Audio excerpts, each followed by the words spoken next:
Durgapur Bidhannagar zonal মার্কেটের সামনের রাস্তায় রাস্তা পারাপার করতে গিয়ে দুর্গাপুর নগর নিগমের ময়লা ফেলার গাড়িতে আহত এক বৃদ্ধ। ঘটনাটি ঘটেছে বুধবার সকাল 11টা নাগাদ। বৃদ্ধ বিধাননগর জোনাল মার্কেটের থেকে বেরোচ্ছিলেন, তখনই দুর্গাপুর নগর নিগমের ময়লা ফেলার গাড়ি তাকে ধাক্কা মারে। তড়িঘড়ি এলাকাবাসীরা বৃদ্ধকে গুরুতর আহত অবস্থায় দুর্গাপুর মহকুমা হাসপাতালে নিয়ে যায়। বৃদ্ধের নাম গঙ্গাধর বেজ, বয়স 87, বিধাননগর অরভিল পার্কের বাসিন্দা। এইদিকে এলাকাবাসীরা দুর্গাপুর নগর নিগমের ময়লা ফেলার বেশ কয়েকটি গাড়িকে আটকে বিক্ষোভ দেখায়।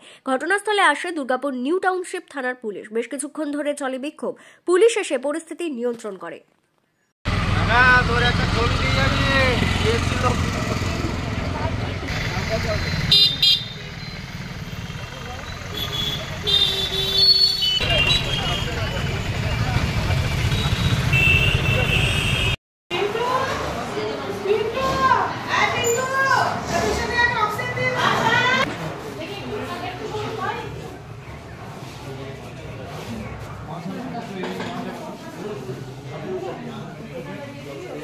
দিয়েছিল আপনাদের গাড়ি শুনলাম কোথায় এই গাড়িতে বলছে যে অ্যাক্সিডেন্ট হয়েছে। আমরা তো শুনলাম, আমরা পরে এলাম।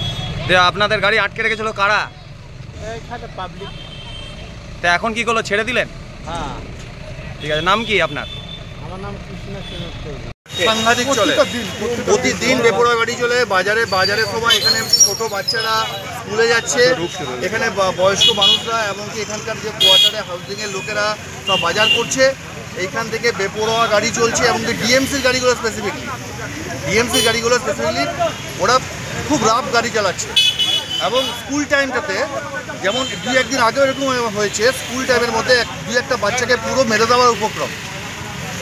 তো এই গাড়িগুলোকে যদি কন্ট্রোল না করা যায়, ভবিষ্যতে আরো বেশি বড় দুর্ঘটনা করতে পারে। কি দাবি রেখেছিলেন আজকে আপনারা? আমরা আইসি স্যারকে রিকোয়েস্ট করেছি, আইসি স্যার আমাদের কথা রেখেছে। আমরা বলেছি যে স্যার এখানে স্পিড ব্রেকার লাগান, আর যে ড্রাইভারটি এগুলো করেছে তাকে যেন উপযুক্ত শাস্তির ব্যবস্থা করা হয়।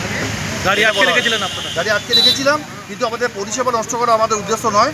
আমাদের উদ্দেশ্য হচ্ছে যেন ওনাদেরকে যে আছে ওকে যেন ধরে নিয়ে তাকে যেন। কতক্ষণ আটকে রাখা ছিল গাড়ি? আমরা 10-15 মিনিট রেখেছি। আইসি স্যার রিকোয়েস্ট করার পর আমরা ছেড়ে দিয়েছি, কারণ এটা পরিষেবা। আপনার নাম? আমার নাম পার্থ দাস, বিধাননগর হাউজিংয়ে থাকে।